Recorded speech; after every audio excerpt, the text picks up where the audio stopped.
Bonjour, bienvenue à toi sur ma chaîne YouTube. Aujourd'hui, j'ai envie de partager avec toi une règle importante sur la manifestation que je vois et qui est applicable dans le développement personnel, développement intérieur, développement holistique et développement spirituel. L'abondance et la manifestation, d'un point de vue du développement personnel, se doit d'être en alignement avec soi. Et ça, c'est un point qui est extrêmement transformateur au cœur même de notre société. C'est un point qui ne s'étend finalement pas que au développement personnel, mais qui est libre d'expression dans le développement personnel. Mais je pourrais dire que ce point peut s'appliquer aujourd'hui. Et je dis bien aujourd'hui, dans la période nouvelle que nous vivons et que nous traversons. Aujourd'hui, nous souhaitons, la plupart des gens souhaitent, ou en tout cas tendent vers une autre façon de pouvoir co-relier l'abondance, c'est-à-dire être aligné avec l'abondance, être en épanouissement. Si ce que je fais et ce que je propose est en alignement avec moi et que j'en obtiens de l'abondance, il y a clairement un alignement qui provient véritablement d'une source d'énergie qui passe à travers moi parce qu'il y a un match de connexion et qui ne provient pas que d'un mental. Le souci, si on correlie l'abondance que au mental, c'est que dans notre mental, on a des peurs normales, véritablement normales, qu'elles sont en lien avec le cadre de la société, le cadre des obligations, le cadre institutionnel, en fait, véritablement quand même serré, strict dans lequel nous vivons. Donc, quand on pense qu'avec notre mental, on pense à travers des filtres de nous qui ont peur, on pense aussi à travers des filtres qui peuvent être reliés à de la manipulation, hein, pour essayer de s'en sortir. Parfois, on va manipuler, hein, on voit certains domaines qui utilisent ouvertement et pleinement cette façon de faire pour être dans la prospérité. Et aussi, on peut bien évidemment être limité dans notre pensée, parce que dans notre pensée se trouvent des croyances et nos croyances peuvent aussi être limitées. Par exemple, j'ai la croyance que de toute façon, je ne peux pas avoir plus, je ne mérite pas plus ou je ne suis pas capable d'avoir plus. On a des croyances qui sont là, bien inévitablement aussi dans notre mental. Donc, co-relier en fait l'abondance uniquement à notre mental, c'est le surcharger, c'est le limiter et c'est se retrouver dans des situations compliquées.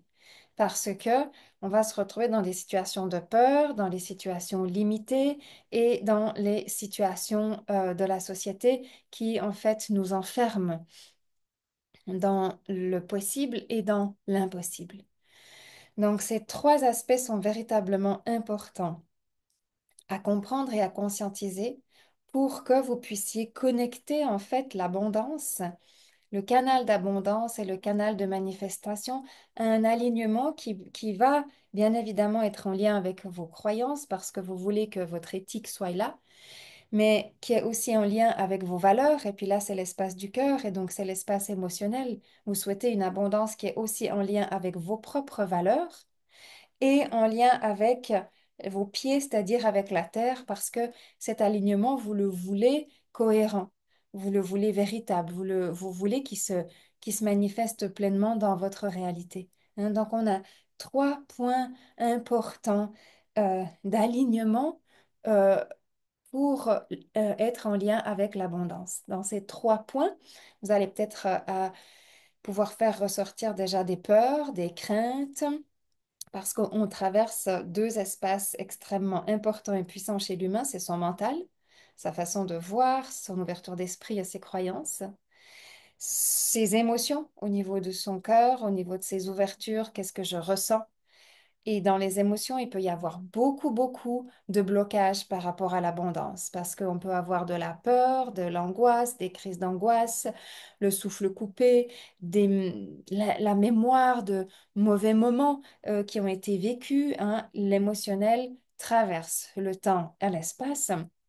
Donc, vous pouvez avoir dans la partie émotionnelle beaucoup d'émotions qui vont vous bloquer. Et tant qu'elles vous bloquent, ben, vous n'êtes pas complètement dans cet alignement avec l'abondance et la prospérité. Et si au niveau de votre esprit, puis au niveau de votre ouverture de cœur, ben, vous n'êtes pas bien aligné, vous allez avoir très peu qui va pouvoir véritablement se manifester dans la terre, hein, dans la matière, dans vos racines, et puis véritablement proliférer dans vos racines, quelque chose qui reste dans votre éthique, qui reste dans votre alignement, qui reste dans votre base. Parce qu'on a beaucoup, beaucoup de croyances qui disent que ben, les gens ou l'abondance, la richesse financière est très souvent finalement reliée avec la manipulation. Donc il y a toujours un revers d'une médaille et un autre. Alors qu'en fait, l'abondance, elle peut être reliée à une belle ouverture d'esprit, à une belle éthique, un beau respect, à des belles valeurs et donc à un bel épanouissement. Ça, c'est les nouveaux codes de l'abondance qui aujourd'hui, ben oui, deviennent accessibles, deviennent disponibles et puis viennent spécialement pour qu'on ait une réflexion dessus, de se dire, tiens, c'est quoi mes croyances, c'est quoi mes ressentis, et puis comment je le vis véritablement dans mon quotidien, qu'est-ce que je manifeste pas. Donc, qu'est-ce qui est biaisé, hein, et puis qui va entraver la réalisation, qu'est-ce que je peux changer, qu'est-ce que je ne sais pas comment changer. Ça, c'est vraiment important parce qu'il y a des choses que vous pouvez changer. Vous pouvez avoir une autre ouverture d'esprit, vous pouvez guérir vos émotions, vous pouvez voir un professionnel pour ça, ou vous pouvez le faire par vous-même parce que vous avez des outils, vous avez une belle conscience, vous avez des ouvertures, ok? Et puis l'autre question, c'est qu'est-ce que je ne sais pas faire, hein? Alors peut-être que là où vous êtes bloqué, c'est parce que vous savez pas faire, mais vous savez pas faire, mais d'autres personnes savent le faire. Donc qui est-ce que je peux contacter qui sait le faire pour que je puisse libérer? Tout est possible à libérer. Il n'y a rien qui doit tourner en boucle. Si vous sentez que ça tourne en boucle, ça veut dire que non, vous êtes vraiment dans un schéma qui tourne en boucle. Vous avez vraiment besoin d'un soutien et vous avez besoin de trouver une personne qui sait défaire ce schéma et qui va permettre qu'il y ait une nouvelle cohésion, un nouveau flow, on appelle ça, qui puisse se passer entre votre esprit, entre votre cœur, vos ressentis, vos besoins, et puis votre véritable manifestation finalement ici. OK? Donc ces points-là sont importants. Moi, je vous les délivre, je les partage parce que je les ai vécus bien sûr, dans mon expérience, dans mon quotidien et que c'est comme une loi qui est logique finalement, hein. Le développement personnel a beaucoup de logique aussi. C'est extrêmement logique que si le flot ne passe pas, c'est comme quand on ouvre un robinet, si l'eau ne passe pas, mais vous n'avez pas la manifestation que vous voulez, puis qu'il est nécessaire d'aller purifier et purifier et purifier. Donc voilà, je suis contente d'avoir partagé ces points avec vous. J'espère qu'ils vous ont parlé. Peut-être que juste là, en entendant ces 3 points, vous pouvez me répondre en dessous en disant, bah, tiens, il y a un point, ou il y a 2 points, ou il y a 3 points où je sens que j'ai pas encore un flow, que j'ai pas encore une cohésion profonde. Et maintenant, vous savez ce que vous pouvez déjà mettre en route, hein. Et chaque petit pas, chaque chose que vous mettez en route, elle vous revient. Ça fait partie aussi de la loi de l'abondance. Merci et à très vite.